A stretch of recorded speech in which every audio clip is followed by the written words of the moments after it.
പുരാണ കഥയിലുള്ള കൽക്കി യുദ്ധത്തിനെ പറ്റി പറയുന്ന ഏറ്റവും റീസെന്റ് ആയിട്ട് പുറത്തിറങ്ങിയ കൽക്കി 2898 AD എന്ന് പറയുന്ന മാസീവ് മൂവിനെ പറ്റിയാണ് ഇന്ന് നമ്മൾ നോക്കുന്നത്. മച്ചാമാരെ എല്ലാവർക്കും സിനിമാറ്റോഗ്രാഫറിന്റെ പുതിയൊരു വീഡിയോയിലേക്ക് സ്വാഗതം. ഇനിയും പറഞ്ഞ് ലാഗ് അടുപ്പിക്കുന്നില്ല. Then let's go to the story.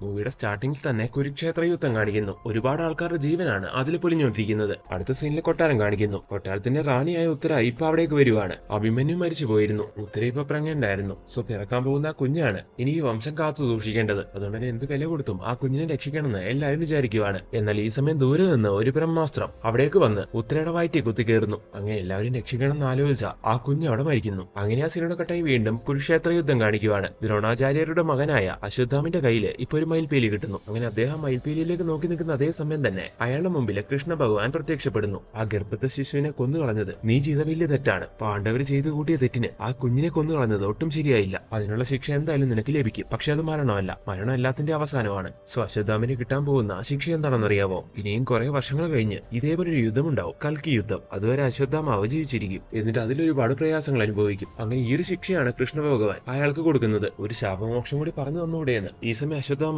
കൃഷ്ണനോട് ചോദിക്കുന്നു. അപ്പൊ കൃഷ്ണ ഭഗവാൻ അതിന് മറുപടി കൊടുക്കുവാണ്. ഈ യുഗങ്ങൾക്ക് ശേഷം ഒരുപാട് യുഗങ്ങൾ മുന്നിലേക്ക് വരും. മനുഷ്യരുടെ പ്രവൃത്തി കൊണ്ട് അപ്പോൾ മനുഷ്യരാശി തന്നെ ഇല്ലാതായേക്കാം. എങ്കിലും നീര് പോലും വറ്റി വരണ്ടിരിക്കുന്ന സമയത്ത് ആ വംശത്തെ രക്ഷിക്കാനായിട്ട് ഞാൻ മറ്റൊരു അവതാരമായിട്ട് പിറക്കും. അങ്ങനെ താൻ തന്നെ അമ്മേന്റെ വയറ്റില് ഗർഭത്തെ ശിശുവായിട്ട് ഇരിക്കുന്ന സമയം തന്നെയും കൊല്ലാൻ ഒരുപാട് ആൾക്കാർ ഇതുപോലെ ശ്രമിക്കും. അന്ന് അവരിൽ നിന്നും നീ എന്നെ രക്ഷിക്കണം. അങ്ങനെ എന്നെ രക്ഷിച്ച് എന്റെ പിറവി സാധ്യമാക്കിയ ആ സമയം നിനക്ക് പാപമോക്ഷം കിട്ടും. അങ്ങനെ ആ സിനിമ കട്ടാവുകയാണ്. 1000 വർഷം കഴിഞ്ഞു പോകുന്നു. ഇപ്പൊ കലിയുഗമാണ്. ഇതിനിടയിൽ ഒരുപാട് യുദ്ധങ്ങൾ ഉണ്ടാവുന്നുണ്ടായിരുന്നു. മനുഷ്യരാശി തന്നെ അങ്ങോട്ടും ഇങ്ങോട്ടും കലഹിച്ചും പ്രശ്നങ്ങളുണ്ടാക്കിയും പോയിക്കൊണ്ടിരിക്കുന്നു. അശ്വത്ഥാമാവ് അന്ന് കൃഷ്ണൻ കൊടുത്ത ആ ശാപത്തിന്റെ പേരില് ഇപ്പോഴും ദുരിതം അനുഭവിച്ച് അങ്ങനെ ജീവിച്ചുകൊണ്ടിരിക്കുകയാണ്. ഈ സമയം ഭൂമിയിൽ വലിയൊരു യുദ്ധം നടക്കുന്നു. അതിലെ കോംപ്ലക്സ് എന്ന് പറയുന്ന ഒരു ഗ്യാങ് ആണ് ജയിക്കുന്നത്. അങ്ങനെ 6000 വർഷങ്ങൾക്കപ്പുറം ഇപ്പൊ കാശി നഗരം ആകെ ക്ഷയിച്ചു പോയിരിക്കുകയാണ്. അവിടെയുള്ള ഭൂരിഭാഗം ആൾക്കാരും ഇപ്പൊ അവിടം വിട്ട് മറ്റുള്ള സ്ഥലങ്ങളിലേക്ക് പോയിക്കൊണ്ടിരിക്കുന്നു. കോംപ്ലക്സ് എന്ന് പറയുന്ന ഗ്യാങ് ആണ് ഇപ്പൊ അവിടം ഭരിച്ചുകൊണ്ടിരിക്കുന്നത്. ഈ കോംപ്ലക്സ് ഗ്യാങ്ങിനെ തന്നെ വരുതിയിലാക്കി വെച്ചിരിക്കുകയാണ് സുപ്രീം ഗ്യാങ്. ഒരുപാട് ആൾക്കാര് അവിടെ നടക്കുന്ന പ്രശ്നങ്ങൾ കൊണ്ട് മറ്റുള്ള സ്ഥലങ്ങളിലേക്കൊക്കെ പോവാണെന്ന് പറയുന്നുണ്ടായിരുന്നല്ലോ. അങ്ങനെ പോയിക്കൊണ്ടിരിക്കുന്ന ഒരു കൂട്ടം ഗ്യാങ്ങിനെ കാണിക്കുവാണ്. ഇപ്പൊ അവരുടെ കൂട്ടത്തില്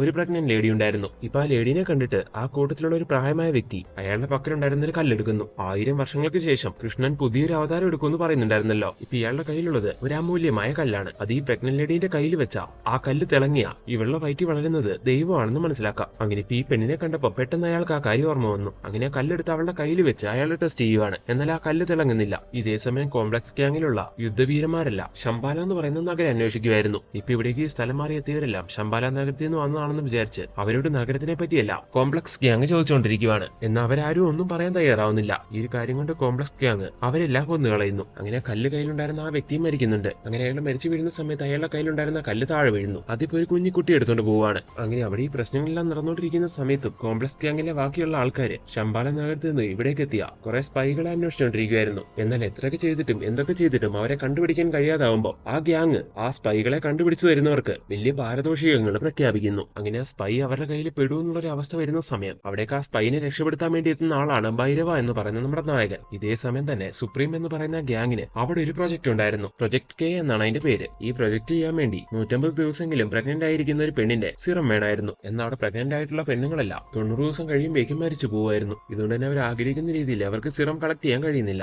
ഈ സമയമാണ് പ്രൊജക്ട് കെ എന്താണെന്ന് നമ്മളോട് പറയാൻ തുടങ്ങുന്നത്. സ്വയം ഒരു ദൈവമായിട്ട് മാറുക, എന്നിട്ട് ആ ലോകത്തിനെ തന്നെ ഭരിക്കുക. അതിനുവേണ്ടിയാണ് ഇപ്പൊ സുപ്രീം ശ്രമിച്ചുകൊണ്ടിരിക്കുന്നത്. അടുത്ത സീനിൽ നമ്മുടെ നായകനെ കാണിക്കുവാണ്. ഇപ്പൊ നായകനവിടെ നാട്ടില് ഒരുപാട് ബാധ്യതകൾ ഉണ്ടായിരുന്നു. അവിടുന്ന് അങ്ങോട്ടും ഇവിടുന്ന് അങ്ങോട്ടും ഒക്കെ ഇട്ട് മറിച്ചൊക്കെയായിരുന്നു നായകൻ ജീവിച്ചു പോയിക്കൊണ്ടിരുന്നത്. ഈ ഒരു കാര്യങ്ങൾ കൊണ്ടൊക്കെ തന്നെ ഡെയിലി നായകന് പ്രശ്നങ്ങളുമായിരുന്നു. എന്നാൽ ഇപ്പൊ നായകൻ ജീവിക്കുന്നിടം പോലെയല്ല. കോംപ്ലക്സ് എന്ന് പറയുന്ന നഗരം അതിഗംഭീരമായിരുന്നു. എങ്ങനെയെങ്കിലും അവിടെ കയറി പറ്റണമെന്ന് നായകന് ഒരുപാട് ആഗ്രഹം ഉണ്ടായിരുന്നു. അടുത്ത സീനിൽ ഈ മൂവിയിലെ നായകനെ കാണിക്കുവാണ്. സുപ്രീം 150 ദിവസം കഴിഞ്ഞ ഒരു പ്രഗ്നന്റ് ലേഡീനെ അന്വേഷിക്കുന്നുണ്ടെന്ന് പറയുന്നുണ്ടായിരുന്നല്ലോ, അവളുടെ സീറോ എടുക്കാൻ വേണ്ടി. അങ്ങനത്തെ ഒരു പെണ്ണാണ് നമ്മുടെ നായിക. എന്നാൽ 150 ദിവസം കഴിഞ്ഞ ഒരു പ്രഗ്നന്റ് ആണ് നായിക എന്നുള്ള കാര്യം മറ്റാർക്കും അറിയത്തില്ല. അവളത് വളരെ സീക്രട്ട് ആയിട്ട് കൊണ്ട് നടക്കുമായിരുന്നു. എന്നാൽ ഒരു ഘട്ടത്തിൽ ഈ കാര്യം എങ്ങനെയൊക്കെ പുറത്താവുകയാണ്. അങ്ങനെ ഈ കാര്യങ്ങൾ അറിയുന്ന സുപ്രീം അവളെ പിടിച്ചോണ്ട് വരാൻ അയാളുടെ ആൾക്കാരോട് പറയുന്നു. അങ്ങനെ അയാളുടെ ആൾക്കാർ അവിടേക്ക് എത്തി നായികനെ പിടിച്ചോണ്ട് വരികയും ചെയ്യുവാണ്. അങ്ങനെ ലേഡീനെ കറക്റ്റ് ആയിട്ട് അവിടേക്ക് എത്തിച്ച വലിയൊരു തുകയായിരുന്നു പിടിച്ചോണ്ട് വരുന്നവർക്ക് പാരിതോഷികമായിട്ട് സുപ്രീം കൊടുക്കാന്ന് പറഞ്ഞത്. അങ്ങനെ ഈ ഒരു കാര്യങ്ങൾ ഇതേ സമയം നമ്മുടെ നായകൻ അറിയുന്നുണ്ട്. നായകനാണെങ്കിൽ പണത്തിന് ഒരുപാട് ആവശ്യം ഉണ്ടായിരുന്നല്ലോ. അപ്പൊ നായകൻ ഇതിൽ ഇടപെടാമെന്ന് വിചാരിച്ച് അവിടേക്ക് എത്തുന്നു. അറ്റ് ദ സെയിം ടൈം അന്ന് ആ പ്രശ്നങ്ങളൊക്കെ നടന്നപ്പോ ആ അമൂല്യമായ കല്ല് നിലത്ത് വീണ് പോകുമ്പോൾ അതൊരു കുട്ടി എടുത്തുകൊണ്ട് പോകുന്നുണ്ടെന്ന് പറയുന്നുണ്ടായിരുന്നല്ലോ. ആ കുട്ടി നേരെ പോയിട്ടുണ്ടായിരുന്നത് ഒരുപാട് വർഷങ്ങളായി ഒരു ഗുഹയ്ക്കകത്ത് കഴിഞ്ഞുകൊണ്ടിരുന്ന അശ്വത്ഥാമന്റെ അടുത്തേക്കായിരുന്നു. അങ്ങനെ അങ്ങോട്ടെത്തിയ ആ കുട്ടിയുടെ കയ്യിൽ ആ കല്ല് കാണുമ്പോൾ തന്നെ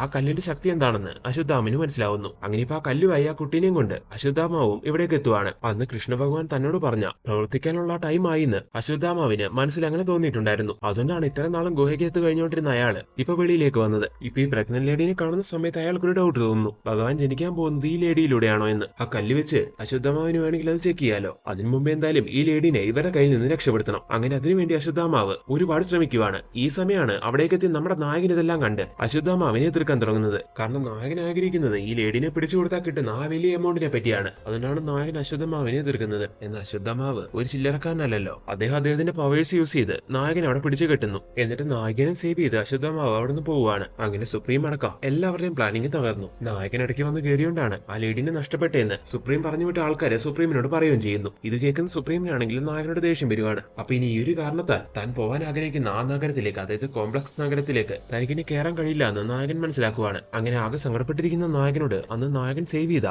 ശംബാല നഗരത്തിന്റെ ആ സ്പൈ ഇല്ലേ, ആ സ്പൈ പറയുകയാണ്, നീ വിഷമിക്കേണ്ട, നിന്നെ ഞാൻ ശംബാലയിലേക്ക് കൊണ്ടുപോവാന്ന്. അങ്ങനെ നമ്മുടെ നായകൻ ആ സ്പൈനോടൊപ്പം ശംബാല നഗരത്തിലേക്ക് എത്തുവാണ്. ആക്ച്വലി അശ്വത്ഥാമാവ് നായകനെ സേവ് ചെയ്ത് കൊണ്ടുപോയത് ആ ശംബാല നഗരത്തിലേക്കായിരുന്നു. അടുത്ത സീനിൽ നമ്മുടെ നായകനെ അവിടേക്ക് എത്തിച്ച അശ്വത്ഥാമാവിനെയും കുറച്ച് ആൾക്കാരെയും കാണിക്കുന്നു. ശംബാല നഗരത്തിലേക്ക് നായകനെ എത്തിച്ചപ്പോഴേക്കും അവിടെ മഴയൊക്കെ പെയ്തു. അതുപോലെ കാലാവസ്ഥയൊക്കെ അടിമുടി മാറി. ഈ നടക്കുന്ന കാര്യങ്ങൾ കൊണ്ടെല്ലാം തന്നെ അവർ ഉറപ്പിക്കുവാണ് നായകന്റെ വയറ്റിൽ തന്നെയാണ് ദൈവം പിറക്കാൻ പോകുന്നതെന്ന്. അങ്ങനെ ഇപ്പൊ നായകനോട് അവർ ആ കാര്യങ്ങളെല്ലാം പറയുന്നുണ്ടെങ്കിലും നായിക ആ സമയത്ത് തിരിച്ചു മറുപടി കൊടുക്കുവാണ്, ഇതെല്ലാം നിങ്ങളുടെ തെറ്റിദ്ധാരണയാണ്, ഞാൻ ദൈവത്തിനൊന്നുമല്ല ജന്മം കൊടുക്കാൻ പോകുന്നത്. അങ്ങനെ നായിക പറയുന്ന ഈ കാര്യം കേൾക്കുന്ന അശ്വത്ഥാമാവ് പറയുവാണ്, നിന്നെ കണ്ടാൽ തന്നെ മനസ്സിലാവും നീ ഒരു സ്പെഷ്യൽ ആയിട്ടുള്ള ലേഡിയാണെന്ന്. നിന്റെ വയറ്റിൽ വളർന്നുകൊണ്ടിരിക്കുന്ന പിറക്കാൻ പോകുന്ന ദൈവത്തിന് കാവലായിരിക്കേണ്ട ഡ്യൂട്ടിയാണ് എനിക്കുള്ളത്. അത് ചെയ്താൽ മാത്രമേ എനിക്ക് എന്റെ പാപമോക്ഷം കിട്ടുള്ളൂ. സോ എന്ത് വില കൊടുത്തും ഞാൻ അത് ചെയ്യും. അങ്ങനെ ആ സീനോടെ കട്ടെ അടുത്ത സീനിൽ ആ സ്പൈനോടൊപ്പം ശംബാല നഗരത്തിലേക്ക് എത്തിയ നായകനെ കാണിക്കുന്നു. ഇവിടെ എത്തിയതിനു ശേഷമാണ് നായകൻ മനസ്സിലാക്കുന്നത് അശ്വത്ഥാമാവ് എന്ന് പറയുന്ന വ്യക്തി നായകനെ രക്ഷപ്പെടുത്തി കൊണ്ടുവന്നത് ഇവിടെ കാണുന്നത്. അങ്ങനെയാണെങ്കിൽ ഇവിടെ വെച്ച് അയാളുമായിട്ട് ഫൈറ്റ് ചെയ്ത് നായകനെ കണ്ടെത്തി നായകനെ തിരിച്ചു കൊണ്ടുപോയി സുപ്രീമിന് കൊടുക്കാന്ന് നായകൻ പ്ലാൻ ചെയ്യുന്നു. അങ്ങനെ അതിനുവേണ്ട കാര്യങ്ങളെല്ലാം നായകൻ കറക്റ്റ് ആയിട്ട് ചെയ്യുവാണ്. ഒരു ഘട്ടത്തില് അശ്വത്ഥാമാവിനെ കണ്ടുപിടിച്ച് അദ്ദേഹമായിട്ട് നായകൻ ഫൈറ്റ് ആവുന്നു. ഈ സമയമാണ് ശംബാല നഗരം എല്ലാം കണ്ടെത്തി കോംപ്ലക്സ് ഗ്യാങ്ങിലെ ആൾക്കാർ അവിടേക്ക് വരുന്നത്. അവരിപ്പോ വന്നിരിക്കുന്നത് ഇവിടെ വലിയൊരു യുദ്ധം ഉണ്ടാക്കി സുപ്രീമിന് വേണ്ട